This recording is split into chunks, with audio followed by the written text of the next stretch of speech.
So mga sangkay, tingnan po natin itong report kasi ang Pilipinas daw po at itong China ay nagkabakbakan sa West Philippine Sea.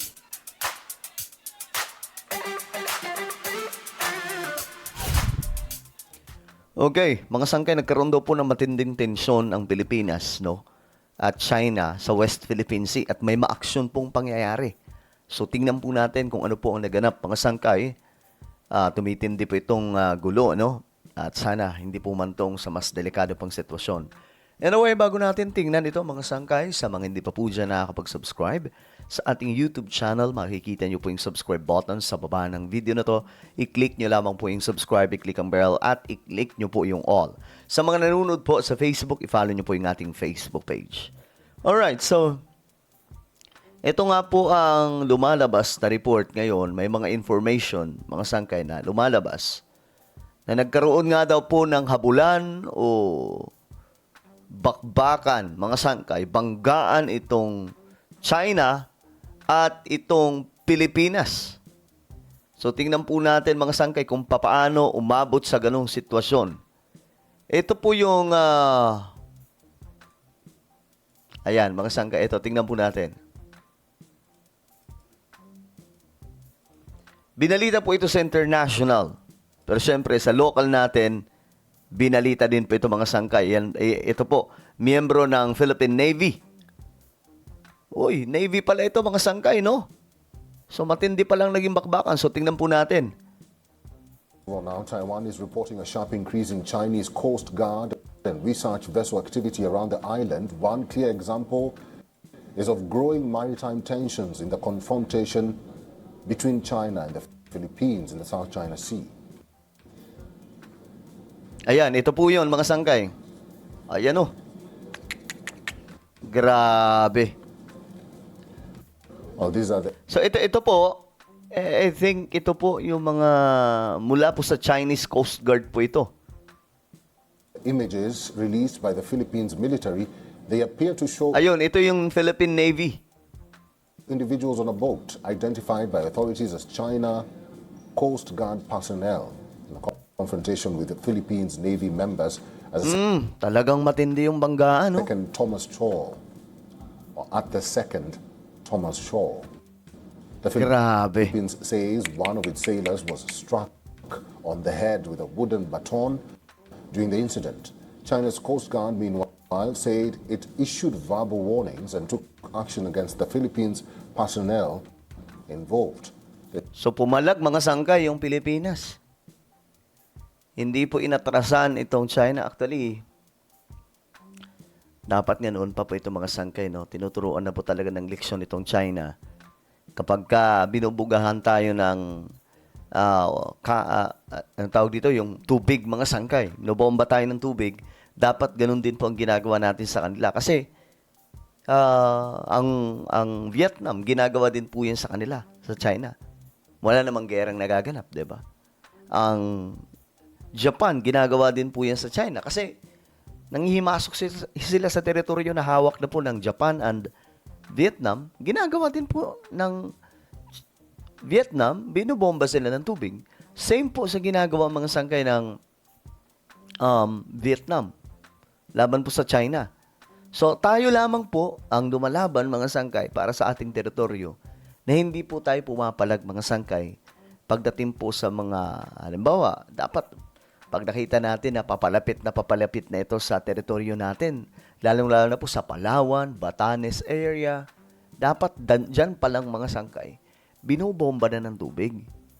Pero hindi mga sangkay, marang nahayaan lamang po natin. So dito, napuno na siguro yung Philippine Navy. Kaya ito na po yung nangyari. The incident highlights how Beijing is relying on its Coast Guard in multiple maritime disputes, not just around Taiwan. According to Taiwan Coast Guard data and officials, Chinese government vessels were spotted around 55 times in Taiwan in June. That is a sharp rise from 30 sightings in May compared to the same month last year. The number has more than doubled, climbing from 25 to 55. The figures do not include activity near Taiwan-controlled islands close to China. Even without those numbers, officials say the message is clear. Chinese maritime activity in the Pacific is growing. But for Taiwan, the concern goes beyond the number of vessels at sea. Officials say these moves are part of a strategy it calls lawfare. Okay, so yung Taiwan, mga sangkay, ay nagbabala na po, no? Sa Pilipinas at sa buong mundo na ang ginagawa daw po ngayon ng China sa West Philippine Sea ay talagang malala na. Gusto daw nila na makontrol, mga sangkay, yung karagatan na ito. At bahagi daw po ito ng plano ng China, mga sangkay, kung papaano nila kukontrolin ang buong rehiyon. At may mga agam-agam nga po, mga sangkay, na by 2027, next year, malapit na po yun, susugod na daw po itong China doon po sa Taiwan. Kaya ngayon pinagpapraktisan na. At syempre, sobrang lapit lamang po natin sa Taiwan. Ano lang yung Batanes at saka Taiwan, talagang dikit na dikit eh. Kaya nga po, mga sangkay, yung Batanes, inaangkin na rin po ng China. Kaya po, mga sangkay, sinasabi po nila, actually, hindi naman yung gobyerno, na may mga estudyante lamang po, mga scholar ng China, mga sangkay, ang nagsasabi na ang Batanes daw po ay part ng Taiwan. Ang Taiwan, kinikilala ng China na bahagi ng kanilang teritoryo. So, ang Batanes daw po ay bahagi din po ng China. So, yun po yung kanilang mga palabas, mga sangkay, na medyo hindi po maganda.